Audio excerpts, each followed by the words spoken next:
listeners. Thank you so much for joining today for my first Zodiac episode.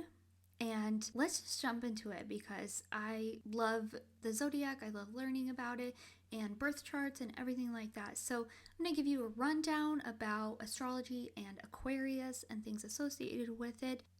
I will encourage you all to go on and create your birth chart to see your planets, to see your planets in your zodiac signs and things like that. So astro.com is a great place to do your birth chart, but there are plenty of other websites that you can do it for free also.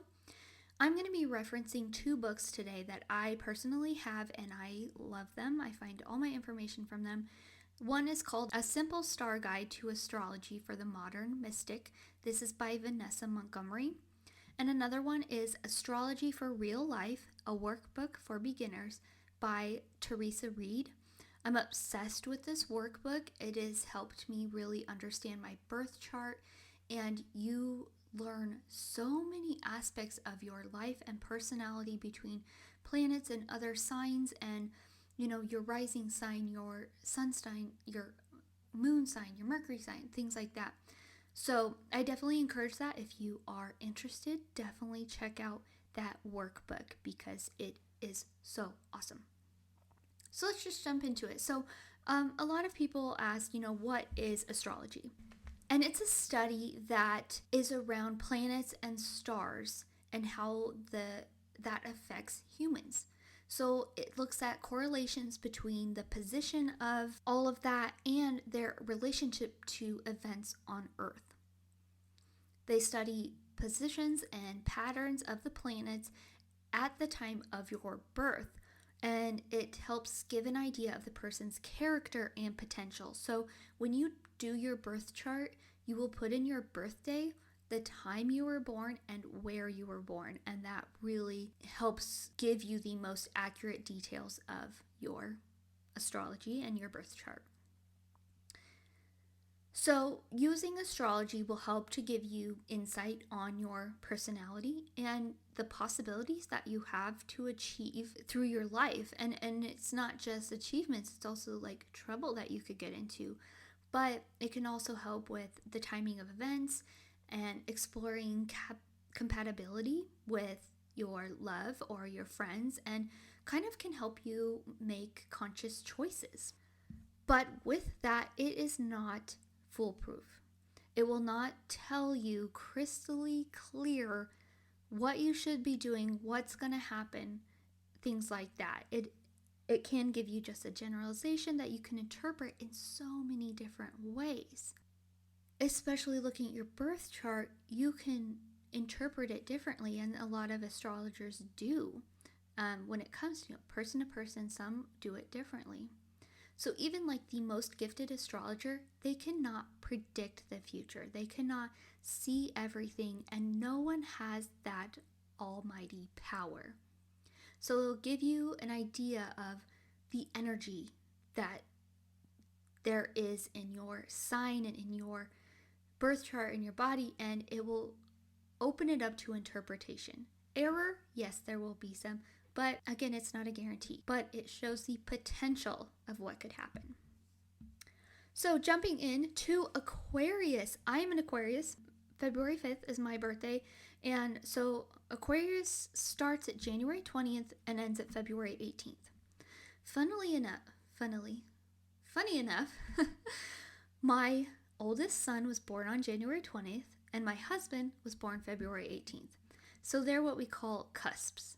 So they can have features from, my oldest can have a feature from a Capricorn because he's right on the cusp of that. And then my husband can have features of a Pisces because he is on the cusp of that also. But we can talk about those another day. When you say my sign is Aquarius, it is known as your sun sign. So your sun sign is your sense of self, your self-expression, and your identity. And being that Aquarius is your sun sign, it can be very revealing about who you are. So sun rules all. So that's why your main sign based on your birthday is your sun sign. In your sun sign, It's not the only planet sign combo that you should focus on. A lot of it, again, is the day you were born and where the planets were positioned with the certain signs of the zodiac.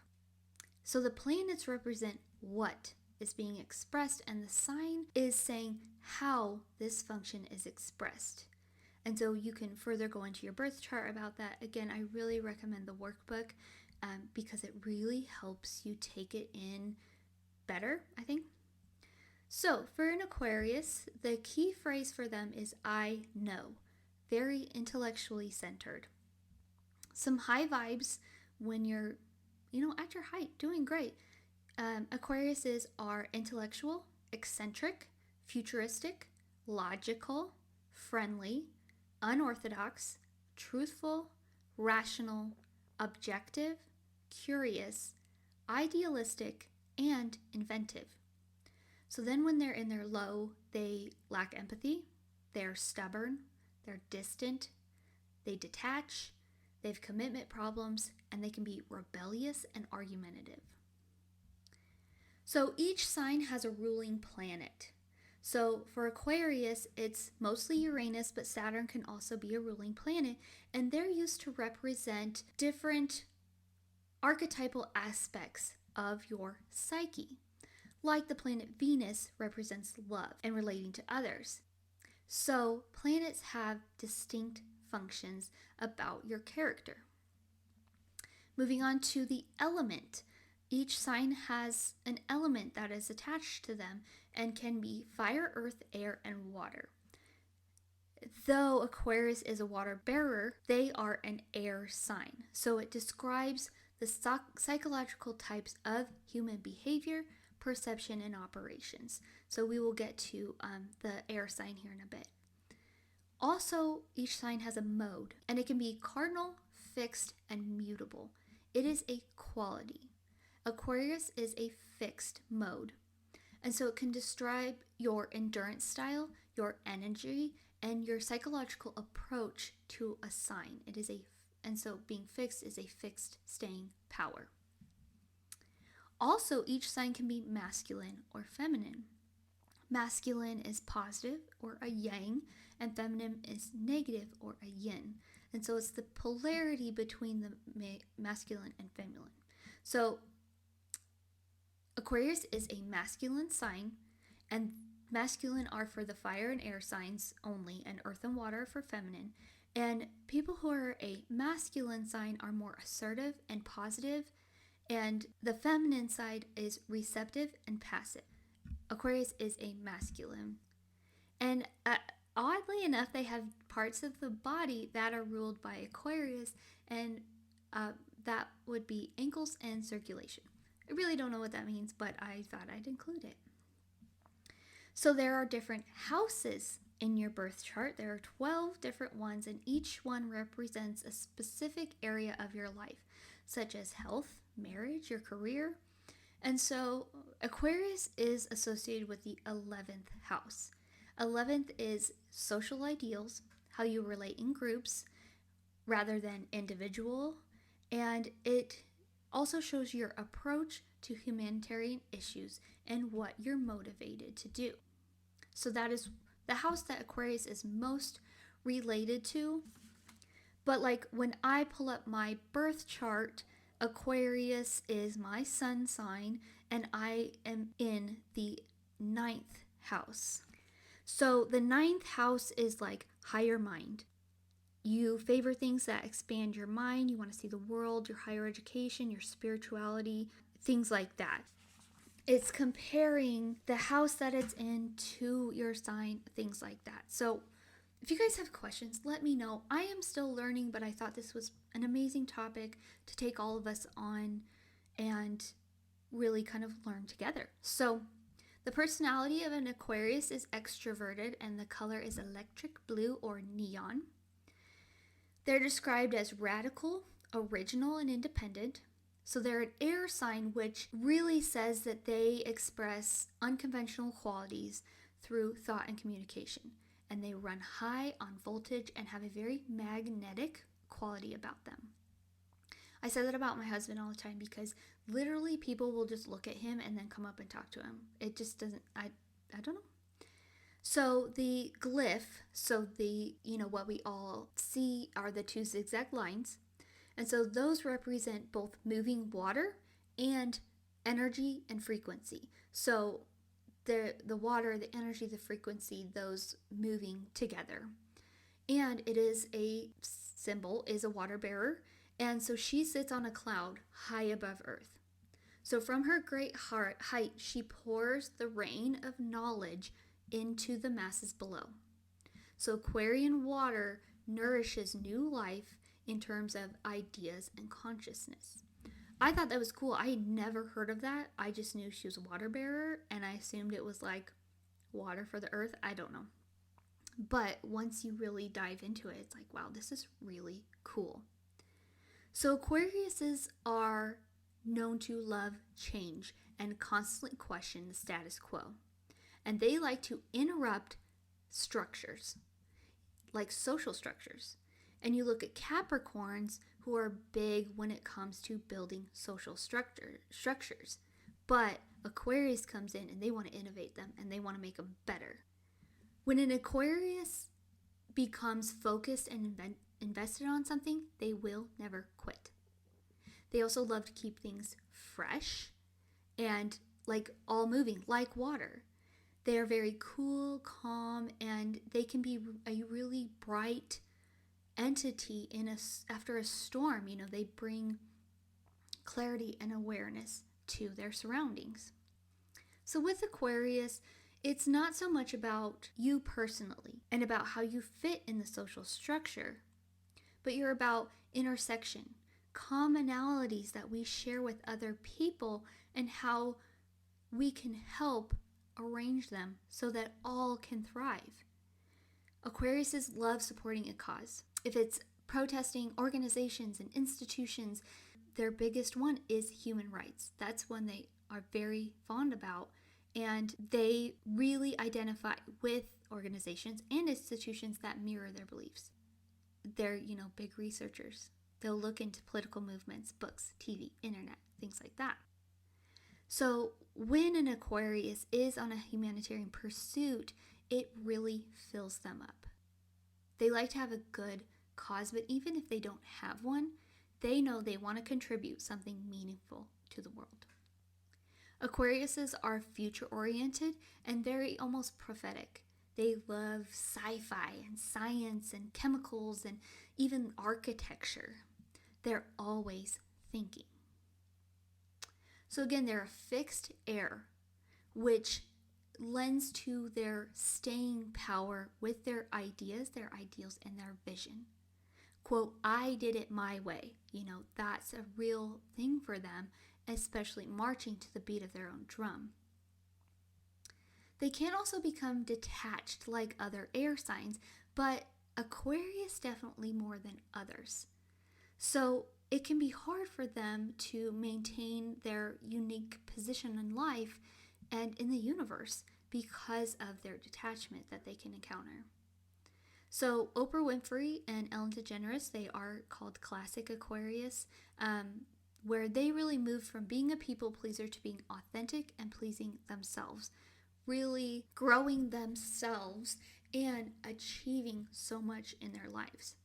Aquariuses like to be inventors, not just ideas, but also through communication. They are just born to speak to so many people. They are born to move mountains. They are born to connect like intellectually, and then they know and recognize when things need to be changing. With them, knowledge is power. There was a section that said surviving the pitfalls of being Aquarius. And it made sense to me, So one is staying grounded. You can be in your head a lot and get lost in your mind. So staying grounded, like staying in your body, staying in your feelings, and practicing mindfulness. Again, you live in your head so much that it can be very hard to get into your feelings. You want logic. You expect your feelings to be logical, but you're searching for your heart. Emotions go through your head, But with that, you can also be very emotionally unavailable. Another one is called rebel without a cause. You become lit up and feel filled up when you're engaging in power, higher power, and using this abundance of energy that you have to really focus intellectually and focus on the causes that you are committed to. With Uranus being the ruling planet, it can make you unpredictable. So again, change excites you and you really seek out being intellectually stimulated. Another was looking for a spark. So with the partner that you want to keep and the friends that you want to keep, you are interested in shared interests and connections. If you don't have connections, if you don't have interests, they don't spark you intellectually, you will go separate ways. But if they can keep up with you, if they can keep up intellectually and help stimulate your mind, they are forever.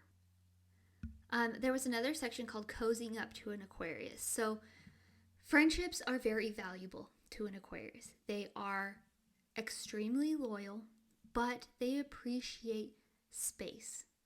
And so a lot of them gain that within friendship as opposed to having a traditional partner.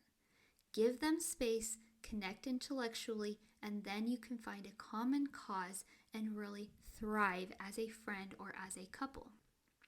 No one other than an Aquarius makes a better friend. We are welcome to everyone, all walks of life, and we are not judgmental. We love bringing people into our orbit. And when you're in an Aquarius's orbit, you can count on unwavering loyalty. Aquariuses really require clear communication, direct and put everything out on the table. Show your cards. They are smart as a whip, but they are rational, and that can make them a bit eccentric and nonconformist. They live the way they see it. They can be extremely stubborn, especially when someone's trying to push them to be something that they're not. And there are times where they enjoy a good debate or an argument, and playing devil's advocate is their favorite role to play. Kind of interesting up here, in your birth chart, if you've pulled it up and you're not an Aquarius, but you still feel the Aquarian vibe, then you look at the area on your birth chart that is ruled by Aquarius, the house, the planet, things like that. So when it's in a different spot, you will kind of require space. You're seeking out groups of friends, like-minded people. That's kind of what it is when Aquarius is very attached to you in your birth chart. So there's also a thing called an ascendant, and that is your first house. I'm a Cancer ascendant, but having Aquarius ruling your ascendant house, it gives you a very humanitarian outlook on life. You really seek to express yourself with a diverse group of people from all walks of life. And you apply a very unique signature to everything you do. So your first house is not your sign. Your sign is your sun sign. Like my sun sign is Aquarius. That's where the sun is in my birth chart, and I'm in the 9th house. So my Aquarius is contributing to certain parts of my life, but your first house is your ascending, so it can be different. Like my Aquarius is my sun sign, my moon sign is Taurus, and my ascending sign is Cancer. So you take different aspects of each sign to really create yourself. So that is if you have Aquarius ruling your first house, is really being very unique and humanitarian and wanting to connect with a lot of people. So your 10th house is your career and your public image. So my 10th house, I am Pisces and Aries, and I have Saturn in my 10th house. So it's kind of hard to explain without getting into crazy details, but I hope this is helping a little bit. So again, your 10th house is your career and your public image. Aquarius signifies unusual professions, cutting edge professions, even scientific and humanitarian professions. That's where you find a lot of Aquarius as their sign, or Aquarius in their 10th house, which is showing career and public image. So like I said, my moon sign is in Taurus. If your moon sign is Aquarius, it goes hand in hand with your emotional life. If you're an Aquarius in your moon sign, you're nurtured by friendships, but you still need space to process your emotions. You really have to work at your feelings and really feeling those feelings instead of intellectually and rationally thinking of them or completely detaching from them, if that makes sense. And another important planet is Venus. It is the planet of love. Like my Venus is in my 6th house and it is under Capricorn. So when Aquarius is your Venus, you appreciate unique people. You see unique people. You see the diversity. You are a socialite. You love making new friends, new connections, and really exchanging intellect and ideas. But a downfall can also be that you prefer long distance. You can become attached and unconventional in your love and in your relationships. So that's all I have for Aquarius today. I hope this makes sense. It can be very confusing. Again, if you're interested, I highly recommend the workbook. It's been very interesting to learn about all the planets and all the signs and the houses, and going through it, it really explains a lot, if that makes sense. I'm discovering this when I'm 35 years old. But there's also asteroids that are in your plan, the planets in retrograde, and nodes, north and south nodes, and it's just really mind-blowing to really look at this and really dive into it instead of just relying on your sign. I still read my horoscope every day. I use the app Sanctuary. I love it. It also gives you a tarot card and a crystal for the day. Reading that every morning really kind of is like, yesterday was, you're going to make moves today. You're going to work your butt off today type of thing. And I did. I really dove into my podcast. I dove into research and recording and all this stuff. So it kind of helps you for the day. You know what's going to happen. You know what are you going to achieve today? Look at what the planets and the system and the universe is giving to you. Are you going to use that? So that's, I'm passionate about it. If you guys have questions, if you need help, please let me know. I would love to help any way that I can. So thank you all for joining me. Dark Tales from the Road with Kay. I forgot to say that at the beginning, but again, you can follow me on Facebook, Instagram, Twitter, TikTok, and YouTube. Thank you all for listening to episode 1 as we explored Aquarius. So our next episode after this one, we are going to be in Pennsylvania, and then I will have these every month on the 23rd. And so our next zodiac sign will be Pisces. Thank you again, everyone, for listening. I appreciate you all the time. And we will see you next time. Bye.